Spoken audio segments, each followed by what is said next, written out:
Hello friends, myself Nirav Shah, Chartered Accountant. Today I will explain you what is carpet area under Real Estate Regulation Development Act यानी कि RERA, income tax and GST.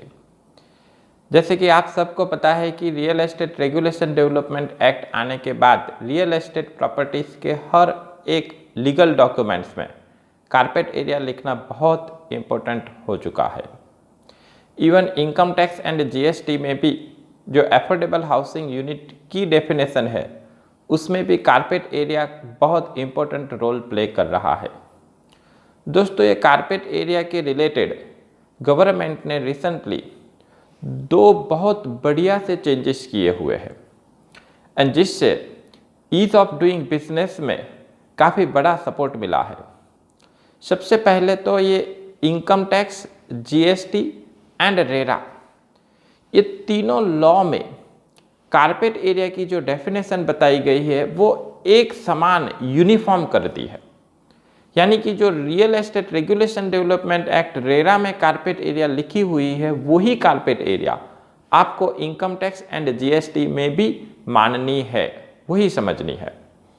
And दूसरा, ये जो carpet area है वो as on today, आज की date में अगर आप कोई भी परमिशन लेटर या रजा चिट्ठी इश्यू करवाते हो तो उसमें लिखी हुई होती है।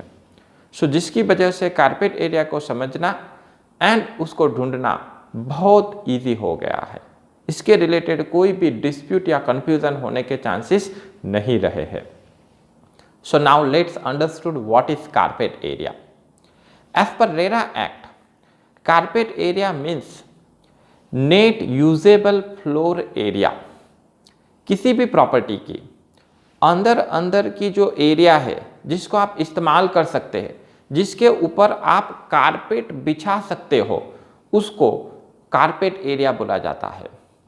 ये कारपेट एरिया की डेफिनेशन में एक चीज को ऐड किया गया है एंड 5 चीजों को निकाल दिया गया है, एक्सक्लूड कर दिया है। दोस्तों, ये बहुत इंपॉर्टेंट कैलकुलेशन है। किसको ऐड करना है, किसको निकाल देना है। जो इंटरनल वॉल्स है, बिल्डिंग के अंदर की दीवारें, between different rooms, drawing room, bedroom, kitchen, bathroom, ये सब इंटरनल वॉल की एरिया को कारपेट एरिया में इंक्लूड करना है, ऐड करना है। जबकि 5 अलग अलग चीज़ों को कारपेट एरिया से निकाल देना है। सबसे पहले एक्सटर्नल वॉल, जो बिल्डिंग के बाहर वाली जो दीवारें है उसके एरिया को कारपेट एरिया में गिनना नहीं है। Number 2, areas covered under service shaft. Service shaft का मतलब है किसी भी अपार्टमेंट के फ्लैट या ऑफिस के बाहर का जो पैसेज रहता है, जिसको हम बोलते हैं कॉमन पैसेज, कॉमन लॉबी, जिससे हम कॉमन लिफ्ट या कॉमन स्टेयरकेस का इस्तेमाल बहुत आसानी से कर सकते हैं, वो कॉमन पैसेज, कॉमन लॉबी को सर्विस शाफ्ट बोला जाता है। इसको कारपेट एरिया में इंक्लूड नहीं करना है। Third, exclusive balcony area. हमने देखा है बहुत सारे flats, buildings, residential house property के ड्राइंग रूम, बेडरूम के साथ साथ बालकनी जुड़ी हुई होती है। This is known as exclusive balcony area. इसको भी कारपेट एरिया में इंक्लूड करना नहीं है।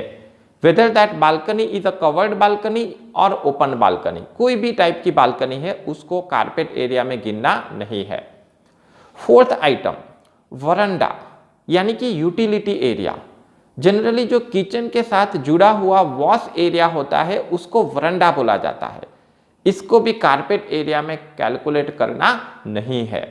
एंड लास्ट, 5वीं आइटम, एक्सक्लूसिव ओपन टेरेस। जैसे कि किसी भी अपार्टमेंट के टॉप फ्लोर वाले फ्लैट, जिसको पेंट हाउस भी बोला जाता है, या ऑफिसेस जिसके साथ जुड़ी हुई open terrace. Exclusive open terrace मतलब वो ओपन टेरेस को इस्तेमाल करने का राइट सिर्फ वही फ्लैट ओनर, वही ऑफिस ओनर को दिया जाता है। वो ओपन टेरेस को भी कारपेट एरिया में गिनना नहीं है।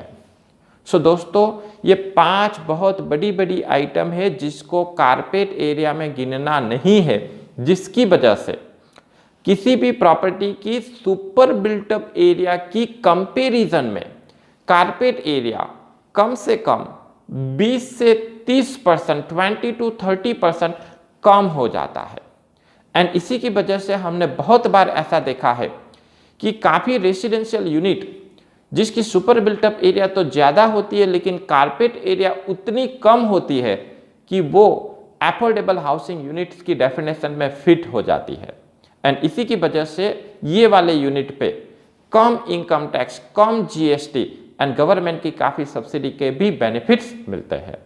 सो आई होप कि आप सबको कारपेट एरिया की बहुत अच्छे से एक क्लैरिटी मिली हुई होगी एंड ये वीडियो आपको काफ़ी यूजफुल रहेगा। Thank you very much.